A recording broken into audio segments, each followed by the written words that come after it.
Dans le prochain épisode de Plus belle la vie, Patrick et Babette font face à l'impensable. Rocha se montre très influençable par amour.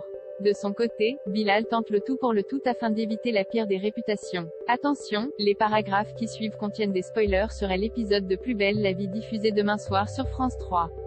Les Nebous sont dans le déni. Manon raconte à Patrick et Babette qu'elle a fait un déni de grossesse. Dans l'impossibilité d'avorter après 5 mois, elle l'a mené à terme jusqu'à 8 mois et demi. Le 17 décembre 2021, elle a accouché d'un petit garçon et a signé les papiers pour l'abandonner, acceptant qu'il soit confié à Laz pour lui trouver une famille. Mais en le tenant dans ses bras, la jeune femme s'est rendue compte qu'elle ne pouvait pas s'y résoudre. Dans le couloir de l'hôpital, elle a aperçu Babette et Patrick, en train de célébrer la naissance de leur fils, plein de bonheur et d'amour. Manon a alors décidé d'échanger les bébés à la pouponnière afin de donner aux siens une vie meilleure. Face à ce récit, les Nebous sont dans le déni. Le lendemain, Manon est placée en garde à vue au commissariat du Mistral. Jean-Paul suggère à Patrick de rentrer chez lui, tandis qu'il prend le relais. À la place, Patrick se rend dans l'appartement de Manon. En fouillant, il retrouve le dossier médical de la naissance de Raphaël. Au même moment, il a la confirmation au téléphone que Manon a bien accouché sous X le 17 décembre 2021. De retour chez lui, Patrick fait part de ces informations à Babette. Il y voit la raison pour laquelle les premières semaines de Raphaël étaient très difficiles. Si Manon dit la vérité, Patrick se demande alors ce qu'est devenu leur fils biologique.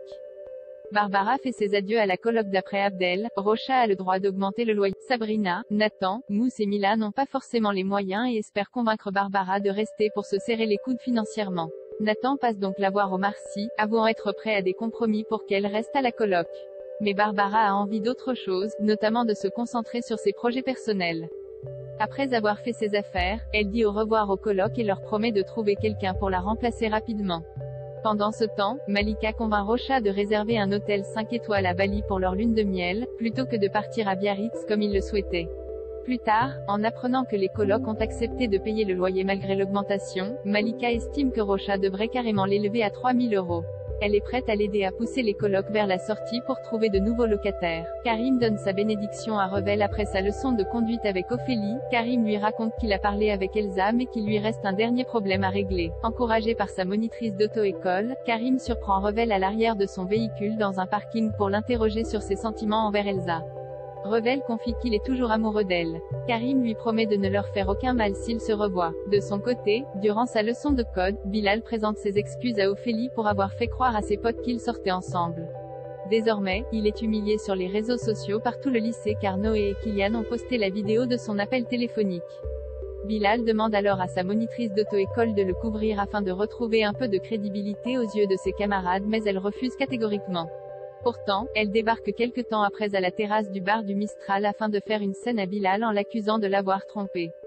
À la table voisine, Noé et Kylian n'en reviennent pas. Ils acceptent de poster un démenti sur les réseaux et pensent que Bilal sort désormais avec 2 top models. Si Abdel pense toujours à Allison, Karim est prêt à tourner la page de son histoire avec Elsa pour de bon, soulagé d'avoir donné sa bénédiction à Revel. Quant à Bilal, il est heureux d'avoir retrouvé sa réputation de tombeur de filles au lycée.